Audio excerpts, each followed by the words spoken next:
Should you summon for LF Super Vegeta? My answer is just no, unfortunately. I have seen all the negative posts about him. If you haven't seen what I'm talking about, maybe you don't go on social media. But just to give you some example, I picked Garesh's tweet here, as almost all of you know who Garesh is, and you know he knows about the game. So he said, I finished recording the usual showcases for Super Vegeta.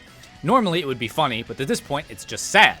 I'm embarrassed for all the people looking forward to a dominant Vegeta release. It makes no sense. You can further see this across the site from many content creators or people who just play the game in general. Another one, for many of you know who ZVG is, he's been posting about it quite a lot. Very upset. I've seen, as he mentions here, Billy Lit for Geeks saying Final Flash can't cook. Kid Joe posted a video where his Super Vegeta could not kill a 5-star UI Goku, and then of course SSJ, who is a big Vegeta clan fan, if you don't know who he is, not being very happy, as you can see there. But why? Why are people so upset with Vegeta?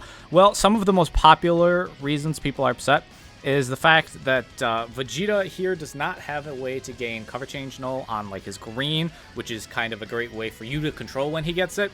It is on his gauge, which charges by its own. You can, of course, speed it up using the green by getting that plus 20%, but the gauge starts at 30% at the start of battle, and then, unless, depending on how many green cards you use and whatnot, it'll take a little while to get there, and then when it gets there, you better have it timed up so that it actually matters and your combo isn't coming to an end, but more so at the beginning, when it matters that people can't cover change you, because if your combo's already over, doesn't matter if they cover change. Another issue people have mentioned is the fact that he has to be on the battlefield for 9 timer counts to get the most out of his kit with his damage inflicted. As you can see here, the following effects occur every 3 timer counts while this character is on the battlefield, and the main one is plus 20% damage inflicted up to 60%. Obviously, 20 times 3 is how you get to 60, which would mean if you get 20% every 3 seconds, 3 times 3 is 9. 9 timer counts is when you have to be on the battlefield to get that plus 60, and people would rather try and snipe with Vegeta. He is more built to be a sniper unit than to be out there for these insanely long 9 seconds. If you swap him out,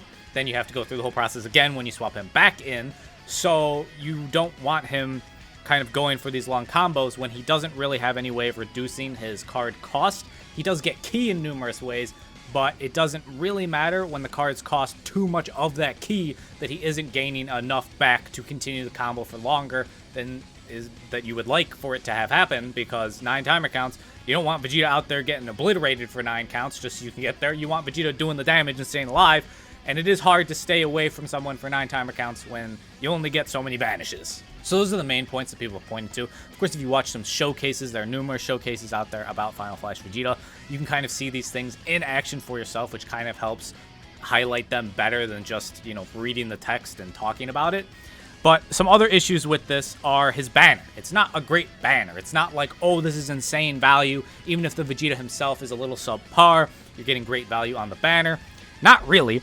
I mean, VT, obviously, if you're a Vegeta clan main, you're probably going to summon for Final Flash Vegeta anyway, just because they don't get so many units, and he is better than old units. It's not like Final Flash is completely worthless, and I know that's what a lot of people take away when they read these kind of tweets and messages and comments from content creators and others. He's not completely useless, he's just not like a top tier unit. And the fact that he's red when they just got the Heat Dome Trunks, who doesn't even buff Vegeta Clan with his Zenkai ability, it buffs Hybrid Saiyan, so it doesn't even really help Vegeta.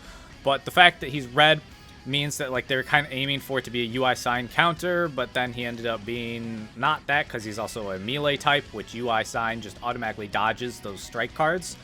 Is a bit interesting. But back to the banner. The problem at hand. VT, not super great anymore. These Super Saiyan Trunks, not great. Old Perfect Cell. If he gets a Zenkai, obviously his value will increase. It is possible he gets a Zenkai during this campaign, as we are doing a Cell Saga campaign. So as right now, he's not good. He could, of course, have an increase in his stonks if he does get a Zenkai. Evolution, just not there anymore. Already has Zenkai. Majin Vegeta, not there anymore. Android 16 is probably the best banner, or the best unit on the banner I've seen people talking about. So Android 16 in and of himself is good. Doesn't really matter if you run a Vegeta clan. I don't think there's really many people who run a Cell Saga team, as it doesn't really work. At least as of right now, there's not enough characters who just buff Cell Saga, so it's not really a viable thing. Android 16, you'd more be an Android main, you'd be aiming for him anyway, you wouldn't even really be trying to get Super Vegeta, unless you're just trying to collect every unit. Then there's Go Frieza. Go Frieza isn't horrible, but they've certainly fallen off. They're no longer that horrible nightmare that they were for quite a while.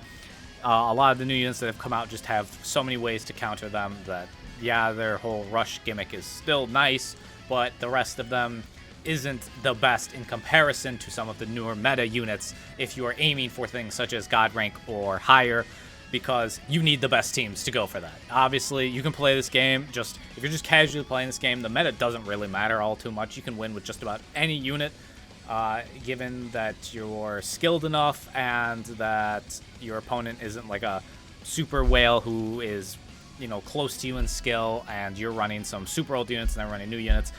Then you're at a damage disadvantage and whatnot, but you can kind of get away with running just about anyone up until like the top 1k, really. It's kind of the truth. So I would say don't summon for Super Vegeta if you're looking at it from a meta standpoint.